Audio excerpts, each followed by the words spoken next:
You've heard of the F-84, F-86, and F-89, but what about the XF-81, XF-85, or XF-90? Were they cancelled, experimental, or simply forgotten? Today, we're going through every fighter jet from F-80 to F-90. Let's start with America's first post-war jet fighters. This is the Lockheed F-80 Shooting Star.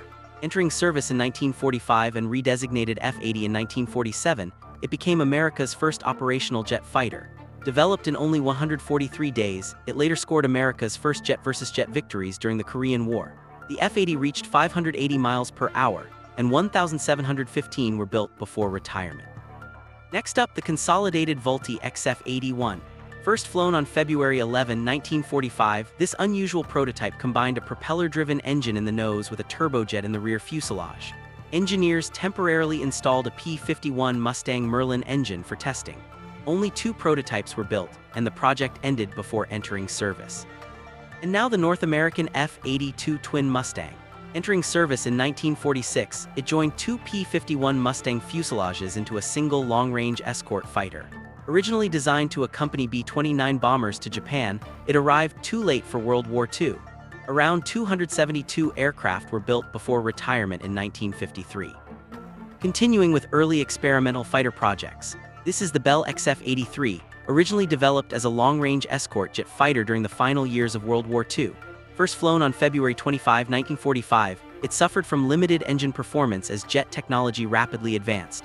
Only 2 prototypes were completed, and the program was cancelled in 1947 before production began. Next up, the Republic F-84 Thunderjet. Entering service in November 1947, it initially faced serious structural and engine problems that nearly ended the program. It later became the primary USAF strike aircraft during the Korean War, flying 86,408 sorties.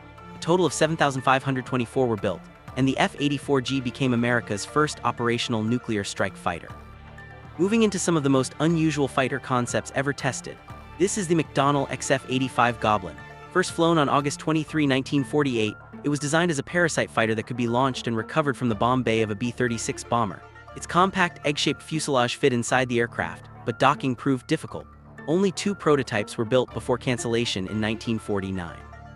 And now the North American F-86 Sabre. Entering service in 1949, it became one of the most successful jet fighters ever produced. Engineers adopted swept-wing technology using German wartime research, greatly improving performance. An F-86A soon set a world speed record of 670.9 miles per hour. Nearly 9,860 were built, and the last operator retired it in 1994. Continuing with the fighters built to defend American skies, this is the Curtiss-Wright XF-87 Blackhawk. First flown on March 5, 1948, it represented the final aircraft project produced by Curtiss-Wright. The Air Force initially ordered dozens of fighters and reconnaissance variants, but the contract was quickly cancelled in favor of the Northrop F-89. Only 2 prototypes were completed, and neither survives today. Next up, the McDonnell XF-88 Voodoo. First flown on October 20, 1948, it competed for a long-range penetration fighter requirement and reached roughly 700 miles per hour with afterburners. Despite outperforming the XF-90 in competition, defense budget reductions ended the project. Only 2 prototypes were built, but the design later evolved into the F-101 Voodoo. And now the Northrop F-89 Scorpion. Entering service in September 1950, it became America's first jet-powered all-weather interceptor. Designed to defend against Soviet bomber threats, it later carried the nuclear-armed MB-1 Genie rocket. On July 19, 1957, an F-89J fired the only live air-to-air nuclear weapon in history. A total of 1,052 aircraft were built. Finally, the last fighter in the F-80 through F-90 sequence. Now this is the Lockheed XF-90. First flown on June 3, 1949, it was developed by the Skunk Works team under Kelly Johnson for the penetration fighter competition.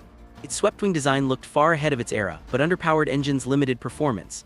Only 2 prototypes were built, and one was later exposed to atomic blast testing in Nevada.